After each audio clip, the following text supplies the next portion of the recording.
Now go to verse 24. Go to verse 24. But Zedekiah the son of Chenaanah went near and smote Micaiah on the cheek for saying that they're not going to prosper in that thing. One man against 400 prophets with the king and his cohorts. Because this man said the truth, gave him a dirty slap. Well, I don't know the difference between a dirty slap and a clean one. I just know slap is not good. Whether it's clean or dirty, no one feels good on the body. In fact, there is no clean slap. But Zedekiah the son of Chenaanah went near and smote Micaiah on the cheek and said, which way went the Spirit of the Lord from me to speak unto thee? And Micaiah said, behold, thou shalt see in that day, when thou shalt go into an inner chamber to hide yourself.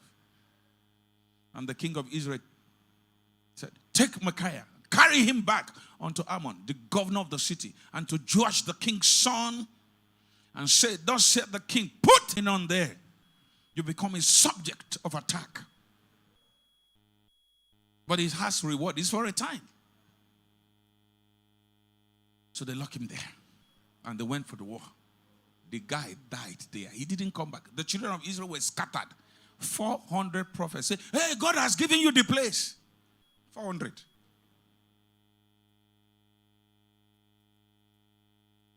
You won't miss it. You will not be misled. Can I hear a louder amen? You won't miss it in the journey of life. You won't miss it in the career. You will not miss it concerning your marriage. You will not miss it. Back. So I can round off. I have said to you, people hate the truth. The day they tell you good things, you're happy. But the day the same person tells you, this thing you want to do is not correct, don't do it. You change your face, you change your look. Some people will say, I won't even attend church again. They will tell you the truth. You know me here. I won't deceive anyone. Woe be unto me that day when I deceive anybody.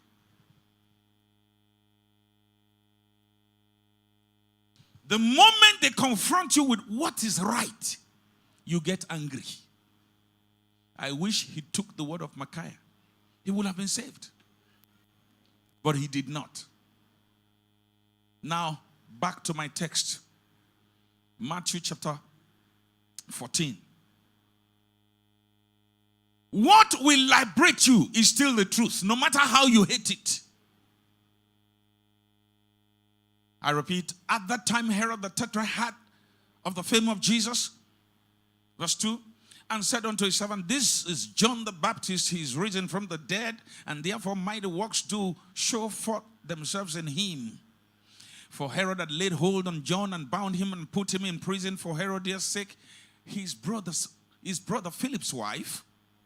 For John said unto him, it is not lawful for thee to have her. What a truth. When you confront a man, irrespective of his status, irrespective of his position, say what God puts in your mouth. And when he would have put him to death, because he arrested him for saying that and locked him in prison for a long time. He wanted to kill him, but he feared the multitude because they counted him as a prophet. Now, the second part, go to verse 7. Whereupon he promised with an oath to give her whatsoever she would ask. Don't let's miss that. Let's go back to verse 5 and just follow me, because I don't want them to miss any part. And when he will have put him to death, he feared the multitude because they counted him as a prophet. Yeah? But when Herod's birthday was kept, somebody say birthday. Hello, hello, hello. I don't go cold on me now, okay? Somebody say birthday.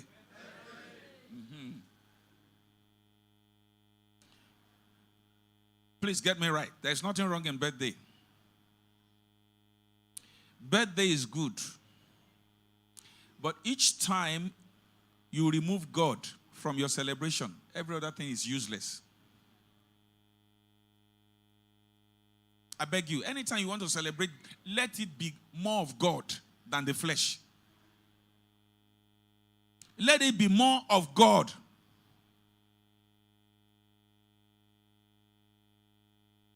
It's right and good to celebrate after you have suffered for a while. It will establish you and enjoy. But when your celebration becomes more of the flesh, you have 10 million naira you want to spend on birthday. And all your budget, wig, 1 million. Shoe, 500,000. Small chop, 2 million. People do that. Not only birthday, any celebration. Now, you have 10 million. I'm not saying don't enjoy yourself. But in all your arrangement, where is the place of God? Where you alone, by the time you calculate everything you are wearing, is about 4 million. What next after that? No mission. No, say, hungry people. I will visit the widows, the handicapped, the blind. You have no plan. It's just about me. You know this me. That was the problem of that rich man. Oh, my money has come 13 times. I will pull down. I will build a bigger one. I will save my soul. Enjoy thyself. Have thine way. My, me. Is death at the end. Is destruction. And there will be no place for God. Yet, I'm asking that God for protection. I'm asking that God for deliverance. I'm asking that God to fight my enemies. How? Let's leave that. But when Herod's birthday was kept, the daughter of Herodias, the woman whom he snatched, also had a bad belly, what do you call it, against John the Baptist for accusing her stolen husband. That what he did was wrong. So she too was angry. But nobody knew. See, all these things we keep inside here that nobody knows. God knows. She too kept it, looking for an opportunity. So when Herod's birthday was kept, the daughter of Herodias danced before them, and please, it was a dancing show, you know. This lady, I don't know what kind of dance. Do you know this kind of dance? You people dance. I don't know the one she danced, you know. Everything was pomp and pageantry, funfair, everything. And this girl danced before them and pleased Herod. Whereupon he promised with an oath to give her whatsoever she would ask. And she, being instructed of her mother, like child, like mother, like daughter. What do you teach your daughter? What do you give to your daughter? What are the things that your children see that you do? And she, being instructed of her mother, that anytime she asks of you,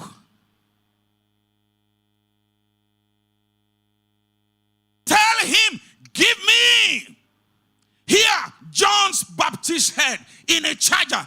What do you want with it?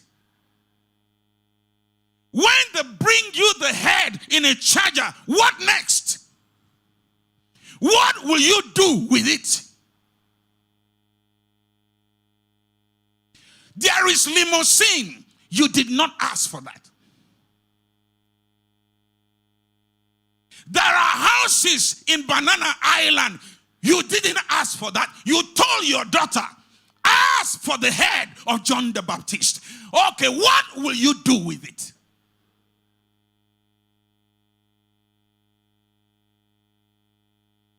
What do you need it for? What would you use it for? When I thought of this, I said to myself, Lord, this woman didn't even say, cut his hand and bring it. Cut one of the legs and bring it. The head! The head is where the life is. When the head is gone, the mouth is gone. The mouth won't talk. The eyes won't see. The ears won't hear. The brain is gone. So she went for the head. I don't know how old that girl who danced was. If this girl, maybe she was 12, I don't know. Maybe she was 8. Peradventure, she was 10. And if at the age of 10, she's already collecting human's head, what will she do in her husband's house? If at the age of 10, she has been taught how to take human's head, when this girl land in a brother's house, you men who wants to marry, we're marrying on Facebook, no prayer, no fasting, nothing. You just see tall girl catwalking and you think that's life. When such a woman who has been taking human head land in your house,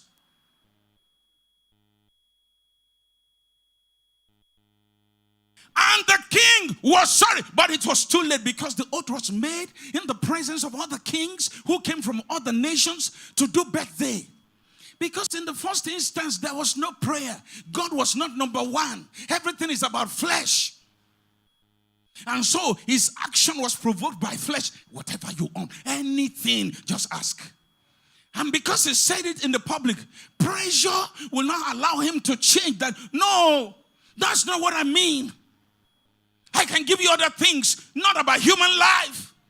It was still reversible. But because he had no God, he doesn't know God. God was never in his plan. If he feared God, when the lady requested of John the Baptist's head, he would have said, oh no, this is not what I said. It's about material things, but not about life. And the king was sorry, nevertheless, for the oath's sake, and them which sat with him at meat.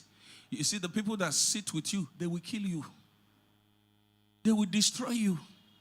The people that sit with you all the time will determine. So because of the people that sat with him, he preferred to offend God.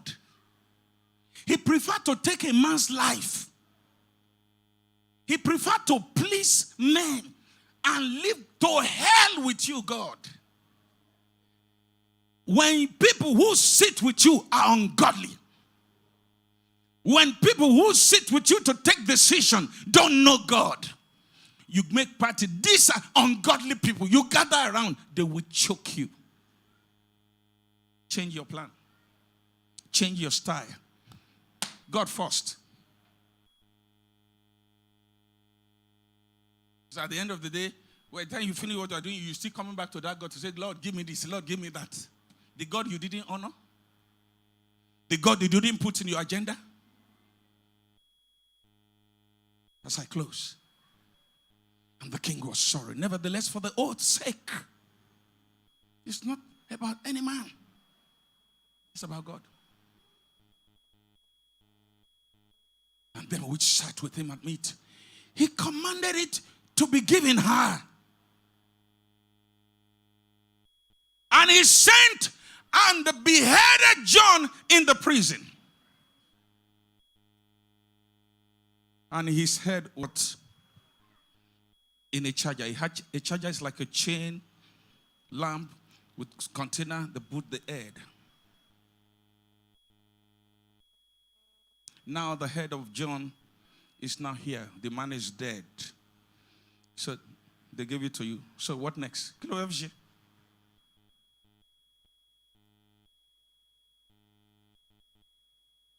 What do you want it for? The man you want to bring down in your office, you want to bring him down out of hatred. What next?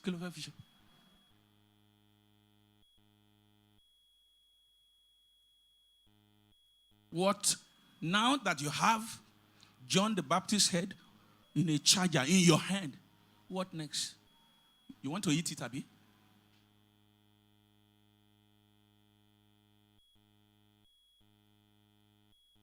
What next?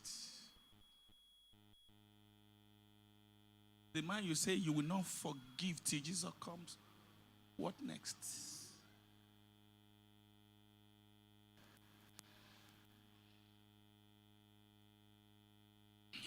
What next? What next? Stand up on your feet. What next? What next? What do you want to do with it? What do you want to use it for?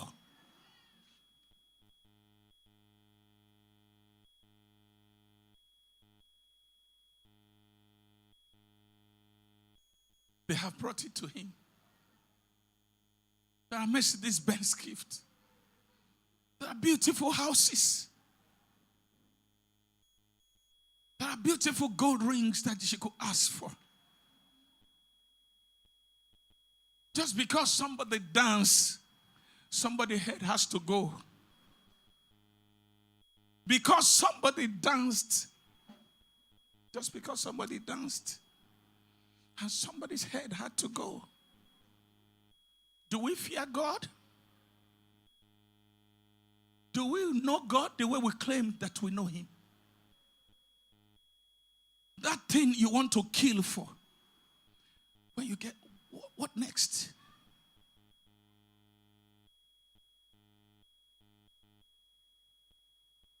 Bow down your head. How have you received John the Baptist's head? In your own little way. What do you want to do with it? What do you want to use it for? Just close your eyes and pray. Just close your eyes. Oh, as I just stood here, I just remember one song that we used to sing and hear in Radio Elwa many years ago. That song just came into my spirit. Apologies if you don't understand Yoruba because it's in Yoruba language. That song just came. I just had that song in my spirit. It's just saying, Lord, deliver me from the head